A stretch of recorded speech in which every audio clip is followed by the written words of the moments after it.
जय हिंद दोस्तों, कैसे हो आप सभी। उम्मीद करूंगा कि आप सभी बहुत ही बढ़िया होंगे, शानदार होंगे और जबरदस्त होंगे। तो साथियों, आज के इस वीडियो के अंदर हम बात करने वाले हैं आरआरबी ग्रुप डी भर्ती 2025 से 26, जिसका आपका एग्जाम हो चुका था।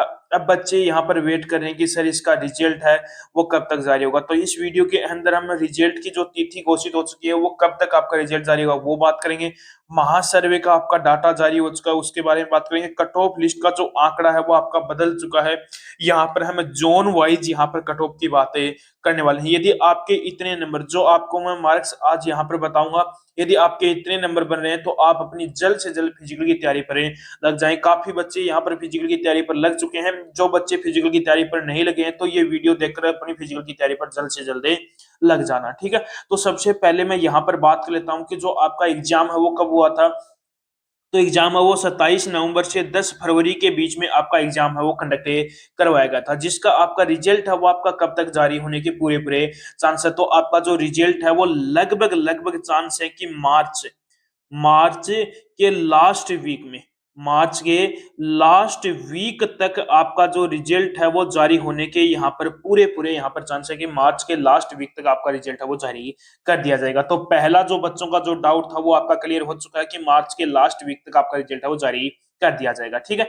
उसके बाद में मैं यहाँ पर बात करूँ कि टोटल जो वैकेंसी है वो कितनी है, वो आपकी 32,438 यहाँ पर टोटल है वैकेंसी है। ये आपकी कैटेगरी वाइज यहाँ पर आपको वैकेंसी बता रखे हैं, तो ये आप यहाँ पर देखें लेना, ठीक है। उसके बाद में मैं यहाँ पर बात करूं कि टोटल है वो पोस्ट है वो आपकी 32,438 है। उसके अंदर सी डब्ल्यू और एक्स सर्विसमैन की आपकी कितनी वैकेंसी है, 14,828 वैकेंसी है।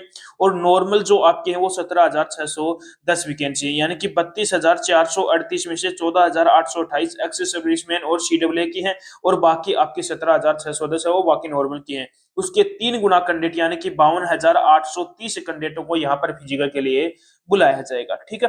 ये बच्चों का डाउट आपका क्लियर हो चुका है। उसके बाद में मैं यहाँ पर बात करूं कि टोटल कितने कैंडिडेटों ने फॉर्म अप्लाई किया, तो लगभग आपके 1,08,00,000 यानी कि काफी ज्यादा कैंडिडेटों ने फॉर्म अप्लाई किया। लेकिन यहाँ पर ये तो आपको भी पता है कि जितने कैंडिडेट यहाँ पर फॉर्म अप्लाई करते हैं उतने कैंडिडेट यहाँ पर एग्जाम में नहीं दे पाते हैं। तो यहाँ पर प्रेजेंट कितने हुए थे, तो लगभग 35 लाख प्लस कैंडिडेट यहाँ पर क्या हुए थे, उन्होंने एग्जाम में दिया था। जिसका एग्जाम है वो टोटल 101 शिफ्टों के अंदर आपका एग्जाम है वो कंडक्ट करवाया गया था। जिसके अंदर सी डब्ल्यू की आपकी सी डब्ल्यू के जो बच्चे हैं और एक्स सर्विसमैन के जो टोटल आपके कैंडिडेट कितने यहाँ पर एग्जाम देने आए थे, 4,90,000 के आसपास कैंडिडेटों ने यहाँ पर क्या दिया था, एग्जाम में दिया था। अब बात करते हैं बोनस अंक। अब काफी बच्चों के डाउट है कि सर बोनस अंक कितने मार्क्स तक का हमें देखने को मिलेगा। तो यहाँ पर बोनस कोई शिफ्ट में 1 मार्क्स तक का, कोई शिफ्ट में 2, कोई शिफ्ट में 3, कोई शिफ्ट में 4 मार्क्स तक का आपको यहाँ पर बोनस अंक देखने को मिलने वाला है, ठीक है। तो बोनस अंक का भी काफी बच्चों का डाउट था, वो भी आपका क्लियर हो चुका है। अब मैं यहाँ पर बात कर लेता हूँ जो आपके एग्जाम का जो लेवल है वो क्या रहा है। तो आपको भी पता है कि एग्जाम का लेवल है वो किस पर डिपेंड करता है, कैंडिडेट पर डिपेंड करता है। जिस कैंडिडेट की अच्छी खासी तैयारी है उसको पेपर आसान लगता है, जिसकी तैयारी कम है उसको पेपर क्या लगता है, आपका हार्ड लगता है। उसके बाद में बात करूं नॉर्मलाइजेशन का, जो हमारा खेल क्या रहने वाला है। तो हार्ड शिफ्ट के अंदर नॉर्मलाइजेशन है वो 12 से 16 मार्क्स है। मॉडरेट शिफ्ट के अंदर 6 से 11 मार्क्स और इजी शिफ्ट के अंदर कोई शिफ्ट के अंदर 1 मार्क्स आपको कम देखने को मिलेगा, कोई में 2, कोई में 3 मार्क्स तक आपको यहाँ पर इजी शिफ्टों के अंदर घटाव देखने को मिलने वाला है। तो ये है आपका नॉर्मलाइजेशन का जो खेल है वो क्या रहने वाला है, ठीक है। उसके बाद में जो आपकी मैं क्वालिफाई मार्क्स की बात करूं तो यूआर कैटेगरी के अंदर 40 मार्क्स, ओबीसी के अंदर 30 मार्क्स, एससी के अंदर 30 मार्क्स और एसटी के अंदर 25 मार्क्स तक का यहाँ पर आपका क्वालिफाई मार्क्स रहने वाला है, ठीक है। उसके बाद में जो अपनी शिफ्ट आ गई, अपनी जो आपके मॉडरेट शिफ्ट है। मॉडरेट शिफ्ट के कौन कौन सी है, उनके अंदर कितने मार्क्स तक का नॉर्मलाइजेशन में फायदा देखने को मिलेगा, 6 से 11 मार्क्स तक आपको यहाँ पर नॉर्मलाइजेशन में फायदा देखने को मिलने वाला है। 1 दिसंबर की थर्ड, 5 दिसंबर की सेकंड, 3 दिसंबर की फर्स्ट, 2 दिसंबर की थर्ड, 24 दिसंबर की सेकंड और थर्ड शिफ्ट हो गई, 22 दिसंबर की फर्स्ट सेकंड थर्ड शिफ्ट हो गई, 12 दिसंबर की सेकंड शिफ्ट, 9 फरवरी की सेकंड और थर्ड शिफ्ट हो गई, 21 दिसंबर की फर्स्ट हो गई, 9 दिसंबर की फर्स्ट हो गई, 22 दिसंबर की थर्ड हो गई और 10 दिसंबर की आपकी सेकंड शिफ्ट हो गई।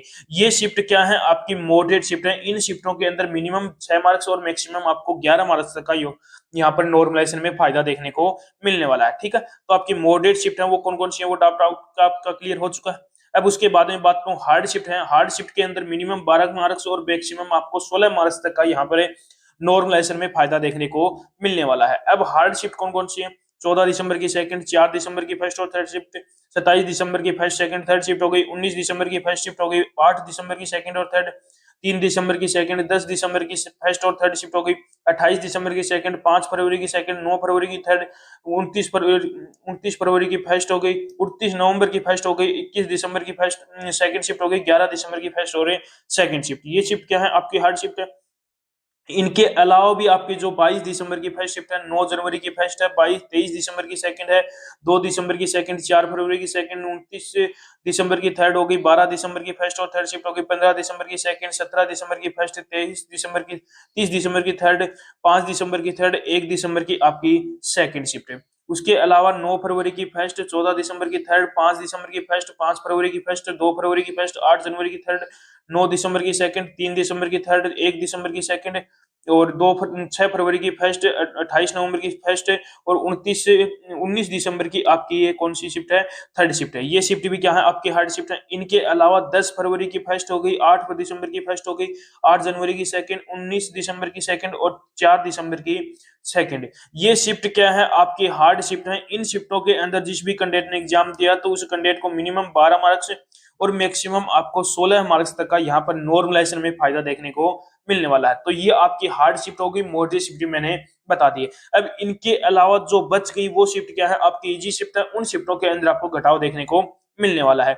तो जो आपका नॉर्मलाइजेशन, जो भी काफी बच्चों का डाउट था, वो भी आपका क्लियर है हो चुका है। अब मैं यहाँ पर बात कर लेता हूँ जो आपकी एक सटीक कट ऑफ है क्या रहने वाली है, जोन वाइज यहाँ पर कट ऑफ की बातें करूंगा। तो सबसे पहले अजमेर जोन की बात करूं तो अजमेर जोन के अंदर यूआर कैटेगरी के 56 से 58 के बीच में, ओबीसी के 53 से 55, ईडब्ल्यूएस की 50 से 52, एससी की आपकी 46 से 48 और एसटी के 40 से 41 के आसपास मार्क्स हैं। तो वो कैंडिडेट क्या है यहाँ पर सेफ रहने वाला है। भुवनेश्वर की बात करूं तो भुवनेश्वर के अंदर यूआर की 64, ओबीसी की 60, ईडब्ल्यूएस की 57, एससी की 53, एसटी की आपकी 50 के आसपास मार्क्स हैं। तो वो कैंडिडेट भी क्या है यहाँ पर सेफ है रहने वाला है। प्रयागराज जोन की बात करूं तो प्रयागराज जोन के अंदर यूआर की 65, ओबीसी की 62, ईडब्ल्यूएस की 58, एससी की 52, एसटी की आपकी 48 के आसपास है। उसके बाद में कोलकाता की बात करूं तो कोलकाता के अंदर यूआर की 65, ओबीसी की 63, ईडब्ल्यूएस की 60, एससी की 56 और एसटी की 50 के आसपास मार्क्स हैं। तो वो भी कैंडिडेट यहाँ पर क्या है सेफ है रहने वाला है। यहाँ पर आप प्लस माइनस यहाँ पर 3 करके चले ना, यदि इतने मार्क्स हैं तो आप कैंडिडेट क्या हो यहाँ पर सेफ है रहने वाले हो। भोपाल जोन की बात करें तो भोपाल के अंदर यूआर की 62, ओबीसी की 60, ईडब्ल्यूएस की 56, एससी की 50 और एसटी की 45 के आसपास। सिकंदराबाद जोन की बात करें तो सिकंदराबाद जोन के अंदर यूआर की 60, ओबीसी की आपकी 56, ईडब्ल्यूएस की 53, एससी की आपकी 48 और एसटी की 42 के आसपास। बेंगलुरु जोन की बात करें तो बेंगलुरु जोन के अंदर यूआर की 60, ओबीसी की 57, ईडब्ल्यूएस की 54, एससी की आपकी 47, एसटी की 43 के आसपास। रांची जोन की बात करें तो रांची जोन के अंदर यूआर की 58, ओबीसी की 55, ईडब्ल्यूएस की 53, एससी की 48 और एसटी की 42 के आसपास मार्क्स हैं। तो वो कैंडिडेट भी क्या है यहाँ पर सेफ है रहने वाला है। उसके बाद में जो अगला जोन है वो कौन सा? आपका पटना जोन। पटना जोन के अंदर यूआर की 64 होगी, ओबीसी की 60, ईडब्ल्यूएस की 57, एससी की 51 और एसटी की आपकी 45 के आसपास है। गोरखपुर की बात करूं तो गोरखपुर के अंदर यूआर की आपकी 65, ओबीसी की 61, ईडब्ल्यूएस की 58, एससी की आपकी 52 और एसटी की 48 के आसपास। बिलासपुर जोन की बात करूं तो बिलासपुर के अंदर यूआर की 57 हो गई, यूआर की 57, ओबीसी की आपकी 54, ईडब्ल्यूएस की 52, एससी की आपकी 46, एसटी की आपकी 42 के आसपास है। चंडीगढ़ की बात करूं तो चंडीगढ़ के अंदर यूआर की 63, ओबीसी की 60, ईडब्ल्यूएस की 58, एससी की 51, एसटी की 45 के आसपास। अहमदाबाद जोन की बात करूं तो अहमदाबाद जोन के अंदर यूआर की 59, ओबीसी की 55, ईडब्ल्यूएस की 53, एससी की आपकी 47, एसटी की 42 के आसपास। मुंबई की बात करूं तो मुंबई के अंदर यूआर की 63, ओबीसी की 60, ईडब्ल्यूएस की 57, एससी की आपकी 52, एसटी की आपकी 47 के आसपास है। गुवाहाटी जोन की बात करें तो गुवाहाटी जोन के अंदर यूआर की 60, ओबीसी की 58, ईडब्ल्यूएस की 56, एससी की 51 और एसटी की 46 के आसपास है। चेन्नई जोन की बात करें तो चेन्नई जोन के अंदर यूआर की 60, ओबीसी की 57, ईडब्ल्यूएस की 54, एससी की 48 और एसटी की आपकी 42 के आसपास मार्क्स हैं। तो आप भी कैंडिडेट क्या हो यहाँ पर सेफ है रहने वाले हैं। तो ये जोन है आपके, इन जोन के अंदर आपके यदि इतने मार्क्स बन रहे हैं प्लस माइनस यहाँ पर आप 3 करके चले ना, इतने मार्क्स है तो आप कैंडिडेट क्या हो यहाँ पर सेफ है रहने वाले हो। तो मैंने आपको यहाँ पर पूरी डिटेल यहाँ पर मैंने बता दी है।